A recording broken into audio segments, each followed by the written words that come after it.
Welcome to Style. In this series, we will be learning about painting, texturing, and changing object material settings. Facebook Horizon comes with a selection of pre-made color palettes to use in your world. To access styles in build mode, press the recess button on your left controller to open the build menu and then click Style. If you click on the top right drop-down, you will see that there are 4 different pre-made palettes: Bold Discovery, Playful Dreams, Joyful Harmony, and Autumn Stroll. Once you select a palette, you can choose from a curated selection of colors. You can click one at a time to select a color.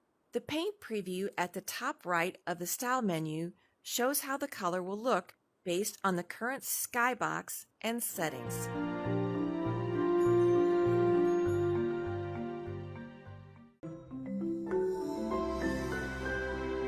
Once a color is selected, push your thumbstick left towards the paint tool. With the paint tool highlighted, place your pointer in the object and press the index trigger once. You can paint multiple objects by pressing and holding the index trigger and moving your pointer through the objects you want to paint.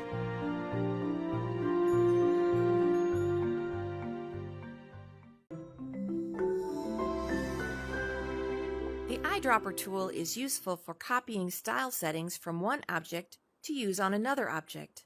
When you place your pointer in an object, you will see the eyedropper icon appear. Press your thumbstick to the left towards the eyedropper to select the color of the highlighted object.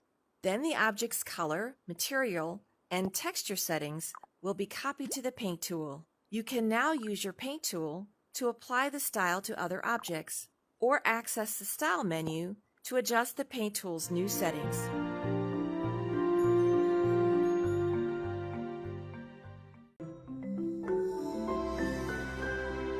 From the Style tab, we can adjust material settings to change the way light reflects and emits off an object. If you click on the Material drop-down, you will see there are 5 material settings: solid, plastic, metal, glow, and unlit. Solid objects are shaded based on their angle to light sources. Plastic objects are more reflective and light reflects depending on the viewer's angle to the object. Metal objects are darker, and both metal and plastic have an intensity setting, which can be set from 0 to 100%. At 0% intensity, the material will behave more like a solid object and will begin to reflect more light as the material intensity increases.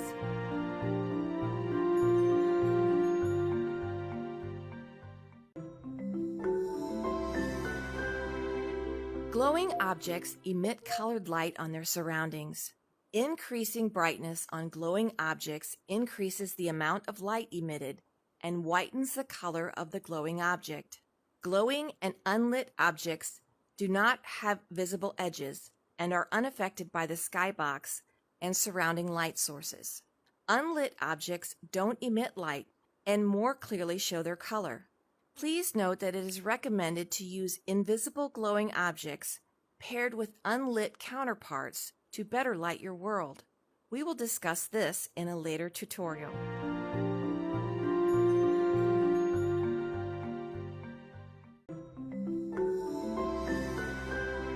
Below material settings, we have textures, which wrap around the object. Different combinations of color, material, and texture can create many unique styles. All textures have a roughness setting, which can be adjusted from 0 to 100%. The more rough an object, the more light it reflects. All textures, excluding the default simple noise, can be scaled from small to medium or large. They also have the ability to align to the object. When Align to Object is turned off, textures are seamless between other objects of the same style. When it is toggled on, you may notice the same pattern on several duplicated objects.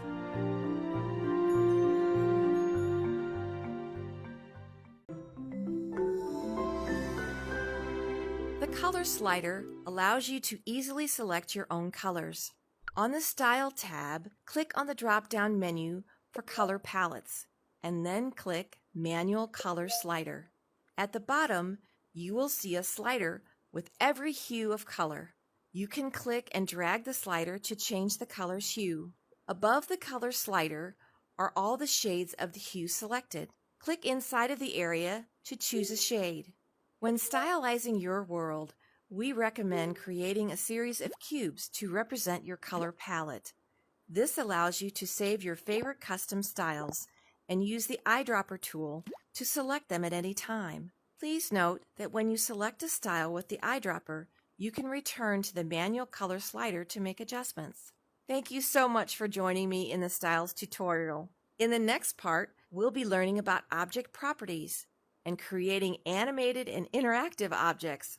We'll see you there.